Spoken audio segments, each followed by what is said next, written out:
Alors l'idée c'est de prendre un bon 10 minutes de relaxation. Ce soir, j'ai un souper avec des amis et puis venir ici dans la rivière, faire un point sur ma journée.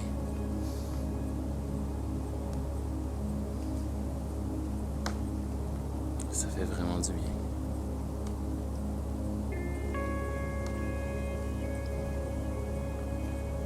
J'ai absolument aucune douleur au moment où on se parle. C'est régulier que je fais des baignades de plus de 10 minutes et puis que je sors par principe, par sécurité, parce que de toute façon, c'est pas d'en faire plus qui donne plus de résultats. Mais clairement, moi j'ai une maladie auto-immune et j'ai plus de problème depuis que je prends des bains froids. Donc c'est sûr que j'ai une grande motivation, mais j'ai aussi une grande motivation à la partager, cette passion-là, parce que simple fait de ne plus avoir de rhume, de grippe, de plus avoir de maux de tête, tous ces trucs-là, c'est comme, je comprends que c'est un peu extrême, c'est pas nécessairement comme la solution que les gens pensent à utiliser, puis je le comprends, mais un coup qu'on y a goûté, ça vaut la peine. Puis d'ailleurs, il suffit de voir là, sur le web, là, à travers le monde, c'est quand même une pratique qui est en train de se démocratiser et pour cause, ça fait tellement du bien. Donc bref, moi, mon rendez-vous avec la rivière, c'est devenu indispensable. Évidemment, il y a des jours où je ne peux pas venir, mais en général, je viens une fois par jour minimum.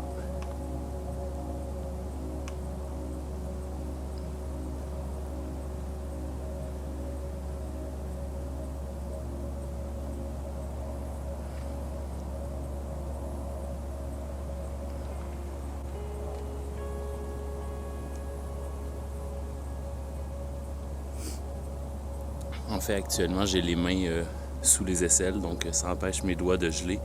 Et j'ai mes pieds qui sont un peu enfouis dans le sable. Donc ça me permet d'avoir des espèces de petites pantoufles qui me protègent les orteils, parce que finalement, le plus dur avec les bains d'eau froide, c'est définitivement les extrémités. L'autre chose que j'ai découvert, c'est que finalement, quand on sort de l'eau, il ne faut pas se presser à se rhabiller. Il faut laisser le temps au corps de s'habituer, de revenir à une température corporelle plus normale, mais progressivement.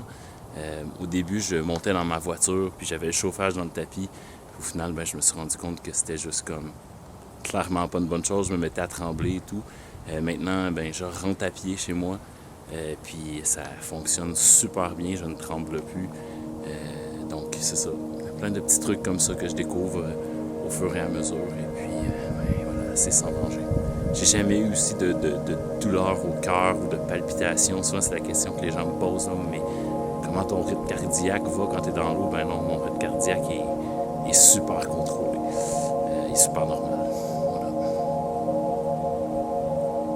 En fait, je sais jamais exactement le temps que je fais parce que j'ai pas de chronomètre de minuteur, mais en sortant de l'eau, je suis capable de voir à partir de quand je suis monté et sorti. Donc ça me donne un indicatif. Fait que je suis vraiment au feeling, j'écoute mon corps. Fait que si jamais j'ai envie de sortir après 3 minutes, je sors après 3 minutes. Puis si c'est 14 minutes, c'est 14 minutes. C'est pas le temps qui compte. Mais c'est vrai qu'une fois de temps en temps, c'est bien de pousser un petit peu plus la limite puis de voir qu'au final, on s'adapte très bien à ça aussi.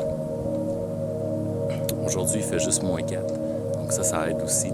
Pour se rhabiller, c'est quand même moins dur. Mais au final, j'ai pas vu une très grosse différence entre -4 puis -30. Vent, pas de vent. C'est sûr qu'avec un beau soleil, c'est plus agréable.